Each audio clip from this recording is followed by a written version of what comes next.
Hi guys, welcome back to my channel. My name is Ayush, and as I said earlier, in this video I'll show you how to make the sketch of Loki using Loomis method, and this is the reference that I have chosen और इसकी link मैं आपको description में दे दूँगा. So let's start.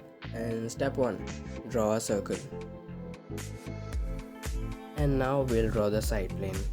और front view में मैं direct side plane draw करने के बजाय पहले हेड की शेप के अकॉर्डिंग दोनों साइड्स लाइन ड्रॉ कर लेता हूँ. जैसे रायन गॉसलिंग के केस में दोनों साइड्स की जो लाइन है वो स्ट्रेट और पैरेलल होंगी, पर लोकी के केस में लाइंस के बीच का डिस्टेंस ऊपर की तरफ थोड़ा ज़्यादा होगा नीचे के कंपैरिजन में. और एक बात का ध्यान और रखना है कि जो लाइंस की लेंथ है it will always be the 2/3 of the circles height, जैसे कि मैंने पिछली वीडियो में बताया हुआ है. और अब हम लोग इन्हीं लाइंस के अराउंड साइड प्लेन ड्रॉ कर लेंगे. And now we'll draw a line showing the angle between the top of the ear and the eyebrow. और दूसरी साइड भी यही सेम चीज़ करेंगे. और ये जो बीच में लाइन है this is called eyebrow line. और इस लाइन की एग्जैक्ट पैरेलल लाइन हम लोग ड्रॉ करेंगे साइड प्लेन के बॉटम पे, जो कि हम लोगों को नोज़ की पोजीशन बताएगी. और अब हम लोग सेम डिस्टेंस पे नीचे मार्क कर देंगे जिससे हम लोगों को चिन की पोजीशन मिल जाएगी. And now will draw the hair line. एक एवरेज लूमिस हेड में तीनों पोर्शन सेम लेंथ के होते हैं, but here we can clearly see that the forehead is a little larger than the other two portions.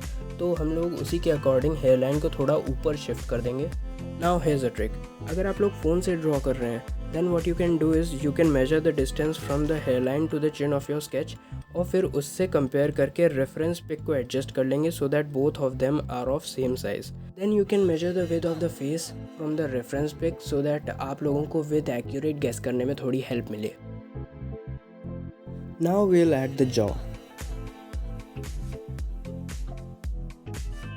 और main features add करने से पहले हम लोग बाकी के अनफिनिश्ड और ऑब्वियस से फीचर्स ऐड कर लेंगे, लाइक ईयर्स, जिसका हम लोगों को पता है कि कहाँ पे स्टार्ट होगा कहाँ पे एंड होगा.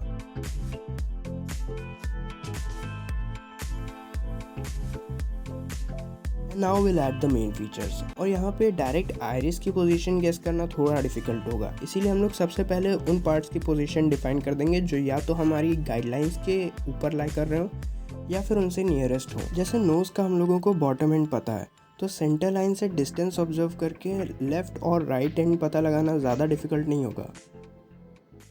मे बी थोड़ा सा होगा but you get the idea.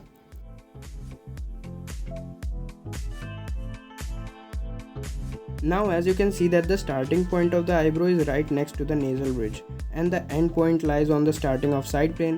तो अब हम लोग इसी को ध्यान में रख के आईब्रोज ईजिली ड्रॉ कर लेंगे.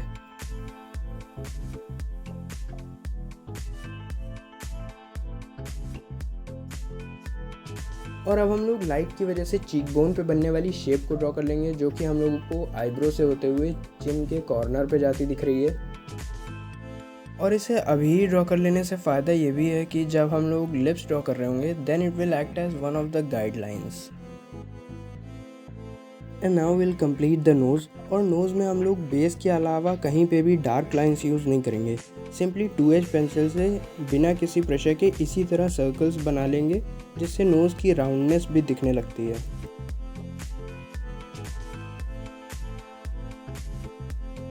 Now we'll draw the eyes and these 2 points will be the position of its corners. और ये पता कैसे चला?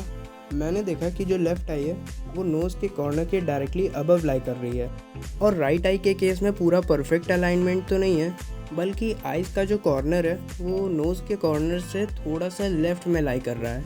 तो उसी को ध्यान में रख के हम लोग इसकी भी पोजीशन मार्क कर देंगे. इन्हीं दोनों पॉइंट्स के बीच हम लोग अपर आईलिड ड्रॉ कर देंगे जो कि आईब्रोज को टच करते हुए जा रहा है लगभग. अब रेफरेंस पिक को ऑब्जर्व करके लोअर आईलिड के लिए भी एक लाइन ड्रॉ कर लेंगे. Now it will be a little easier for us to draw the eyes. और स्केच बनाते टाइम कई बार ऐसा होता है कि आपका इनकम्प्लीट स्केच रेफरेंस की तरह बिल्कुल ना लग रहा हो. काफ़ी डिमोटिवेटिंग लगता है, बट आई विल सजेस्ट कि आप लोग अपना स्केच कंप्लीट कर लो, क्योंकि हो सकता है कंप्लीट होने के बाद वो अच्छा लगने लगे. और अगर ना लग रहा हो तो फिर भी फ्यूचर पोस्ट में किसी आफ्टर का बिफोर तो बन ही सकता है.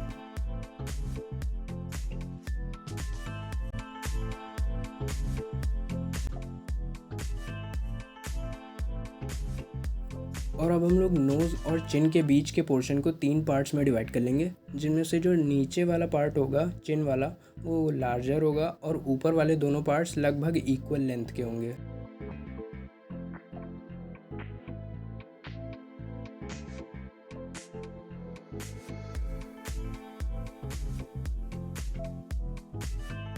इसी तरह जो फीचर्स पहले ही बन चुके हैं उनकी पोजीशन से कंपेयर करके हम लोग बाकी के फीचर्स ड्रॉ कर लेंगे।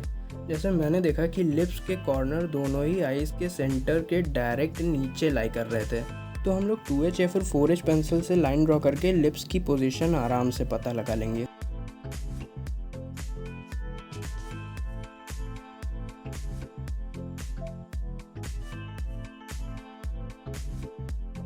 तो अब हम लोगों के स्केच की आउटलाइंस तैयार हो गई हैं, तो अब हम लोग शेडिंग स्टार्ट करेंगे। और शेडिंग आप लोग अपने स्टाइल से करिएगा, पर मैं आपको जल्दी से बता देता हूँ कि इन क्विक स्केचेस में मैं कैसे शेड करता हूँ।